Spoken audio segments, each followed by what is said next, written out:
Well, still with strike action, and the National Union of Metal Workers, Numsa, is expected to make a decision today on whether to accept a 10% wage offer. Thousands of workers downed tools last week, demanding a 14% wage increase. Now, for more on the story, let's find out what is happening with Numsa and the strike action. It's National Treasurer Mphumzi Maqungo who's on the line with me.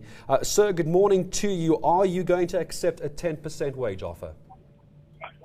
We are communicating with our members in various plans since last week Friday, and I can still confirm to you that the strike is still on as we are consolidating a mandate this morning, and then we'll be able then to confirm as a national union once we consolidate the report.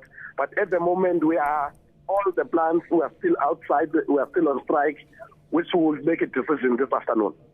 Now, as far as the strike action is concerned at the moment, how much longer do you think your workers can continue not being at their jobs before they start losing money over and above what they might make back from this potential increase?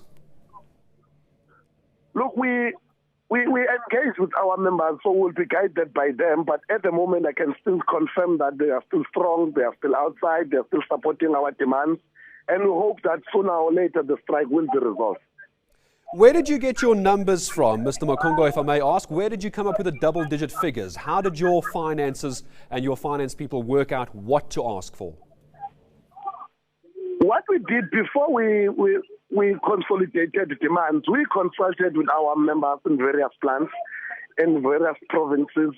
What we then did, we consolidated and worked with our research department, we worked with the economists that are working in the organization and various people around the country that shaped the decision that we ended up submitting a double digit. So there's been a very extensive work consulting with the research department of Numsa and also some of the professors that are working with us.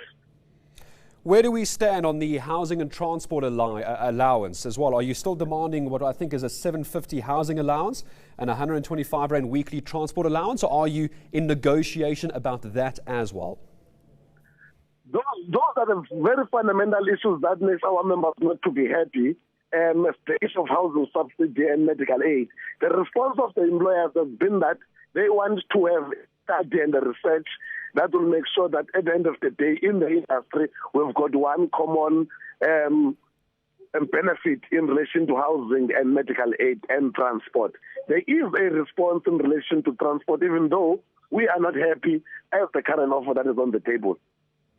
What happens if you are given a wage increase, your members are given a wage increase above 10%, but the housing allowance only comes in at under 750? Is that a line in the sand, or are you willing to negotiate a higher wage but a less housing allowance? Yes, look, what we do as Numsa, we consolidate, we look at the total substantive or monetary benefits that we will have received. So one way or another, if wages is good, obviously some of the benefits are going to be covered. So we don't take only one benefit or demand, we consolidate and check what is the response holistically on what we think should be a better conditions of employment in the industry. What do you say to the experts, the number crunchers, Mr. Maqungo, who say that you are destroying the automobile industry, it's going to take years for it to recover, and you're not understanding the ramifications of your demands? What do you say to those people? No, look, I think it's unfair for those people to say that, because in this industry, we've got agreements with government. These companies that we're working for the export and imports, they receive an incentive from our own government, which is constitute our own taxpayers' money. So for us as Numsa, we have been fighting for manufacturing sector to be sustained.